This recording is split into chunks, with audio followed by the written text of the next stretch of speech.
Prediksyon ng mga MC sa labang GL vs EJ Power, finals ng pedestal kabang-abang, at pay-per-view ng PSP, wrong move daw, so tara.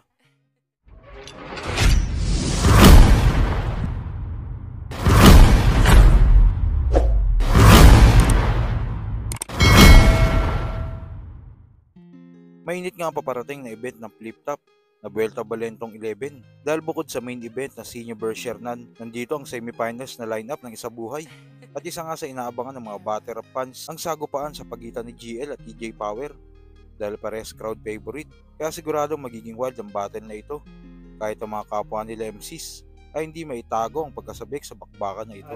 GL versus EJ Power. EJ Power, sobrang lakas niya dun kay Romano. GL naman, tangina laging malakas.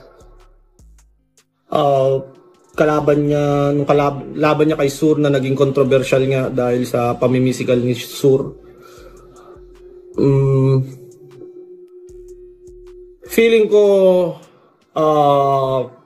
lamang na lamang si GL pagdating sa writing, technicality ng sulat, at si GL ay laging may nalalabas na kumbaga bagong material. Si EJ naman solid lagi performance, may crowd control, technical din, jokes. Pero feeling ko GL ang mananalo. Kung sa sulat ibabase, lamang si GL talaga. So GL ako dito. Versus EJ Power. Putang ina, napakahirap na ito. Good luck sa mga hurado. Good luck sa mga hurado. GL. Para sa akin, isa na tong current gods. No? Hindi siya old god. Kasi ang old god kasi para sa akin, hindi, ang old god, hindi yan yung dahil matagal ka na, old god ka na. Kailangan meron kang tumatak na eksena o meron kang sarili mong style. Kumbaga sa mga Diyos, may ano eh, 'di ba? May Diyos ng apoy, Diyos ng tubig, Diyos ng lupa, si Odin, si Zeus, si Buddha. Mga Diyos sila pero iba't iba yung kapangyarihan o iba-iba yung trademark na meron sila. At para sa akin, masabi mong all God ang isang MC kung matagal na siya at tumatak talaga siya.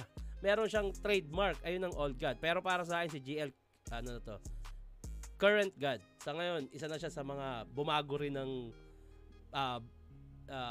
rin sa meta ng battle rap. Sa Flip Top current God to. After a year, pag lumipas, magiging all God to si GL. Iba yung ano na ito, iba yung sipag na ito ni GL. Paano ba to? Putang ina nyo, wag na nga kayong maglaban.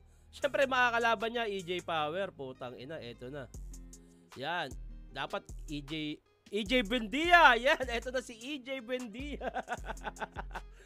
Si EJ, tang ina, ewan ko anong nangyari dito. Pumunta lang ng Amerika, putang ina, lumakas ng gusto eh. Balita ko ano daw to militar sa ibang bansa. Putang ina. Iba yung ano. Ako, gusto ko nga rin matry yan eh. Papayat pa ako yung magsaserve sa militar. Mas maganda lahat tayo matry nating mag-serve sa militar. Sa military kahit 1 year o kung kahit months lang para maramdaman nyo kung gaano kahalaga ang bansa natin. Kasi hangga't hindi tayo nakakaranas ng sakripisyo para sa bansa at nakikita yung kung paano dapat mahalin yung bansa, hindi natin mamahalin ng gusto yung bansa natin. Ako gusto ko matry din maging militar. Makakatulong sa akin yung papayat pa ako eh. Kasi may mga nakikita akong artistang ganun. Gusto ko rin siya matry. Gusto kong mag-serve din sa Pilipinas.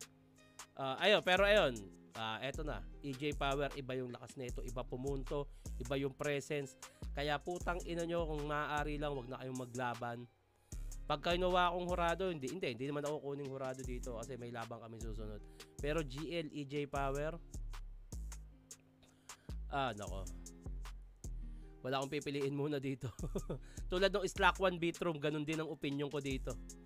Kung sino may pinaka-epektibong material, yun ang mananalo. Sa natitira, parang magaling sila lahat eh. Pero siguro dahil preference lang talaga. GL. Pero no disrespect nga, dahil kung personal preference sa pagsulat, gano'n. Basta yung GL. Pero good luck sa GL parang prime or meta niya kumbaga panahon niya ngayon So isa yun sa mahirap i-break. Kumbaga pag ano yung kalaban mo, parang siya yung crowd's favorite kaysa sa'yo. So kailangan mabasag ni EJ Power yon na ma-debunk niya yung style ni GL na ba't kayo naniniwala dito. Yung parang mga ganon. Lalo na technical, tsaka sobrang galing ni GL ngayon talaga sa style na gamit niya. Tingin ko alanganin si EJ kung di siya makakagawa ng paraan paano ma-debunk yung style ni GL. Pero hindi ko naman sinasabing walang tsansa si GL. Ang sinasabi ko lang, sa ngayon, sa POV ko, mas alanganin si EJ kumpara kay GL. Sa kabilang balita naman, natapos na ang semifinals ng Pedestal 3 na mula sa Motus. At ang maghaharap nga sa finals ay Pilos kontra Mirage. Talaga nawilid! Diyan ka na nahilig, natutuwa ka pa, aba naman maigi, kaluluwa ka nga kasi wala ka sa sarili! Oh, di nyo nahuli? Ganun mag-guidelines, nakamulti. Binangga-bangga to ni Nathan, oh. Pumayag lang mabuli. Alam nyo ba kung bakit si Casper, pussy? Kasi nga ghost, spooky! Traidor umatake! Ganyan sumilip ng anggulo, malalim. Di tulad sa'yo, hinihimay mo lang tas iipunin sa Beehive. Boss, agree ka naman siguro luma na yung break it down. Panahon na ng deep dive. Ganyan sumipsep, may bars. Pero alam kong dehado ako sa'yo. Kasi nga, dikit, laging tumutropa. Pero sight, pagkayari kong tapusin yung ads, alam mo na kung sinong mas sumusuporta. Mula round 1, round 2, palakas ng palakas. Halatang tinablan ka na. Ngayon tignan natin kung masabi mo pa sa akin, galingan ko pa. At sa huling balita, kinatuan nga ng mga Batera fans ang ginawang diskarte ng liga ng PSP dahil magkakaroon ito ng pay-per-view sa paparating na event ng PSP sa Davao kung saan magaganap ang semifinals ng Matira Mayaman. Sa halagang 100 piso nga lang ay mapapanood mo na ito ng live. Kinatuan nga ito ng marami. Pero meron din nagsabi na wrong move ito dahil mapipirata lang daw ang mga laban. Uunahan na daw ng mga tao ang PSP na mag-upload ng laban. Meron din tayong nabasa na hindi na daw nila kailangan mag-register sa nasabing pay-per-view dahil alam nilang may mag-upload daw agad sa YouTube. So kayo ba, anong tingin nyo sa diskarte na ito ng PSP? At sa labang GL vs EJ Power, kanino kayo dito? O naman sa loobin mo, comment ko lang sa baba na mapag-usapan natin yan. So yun lang, God bless.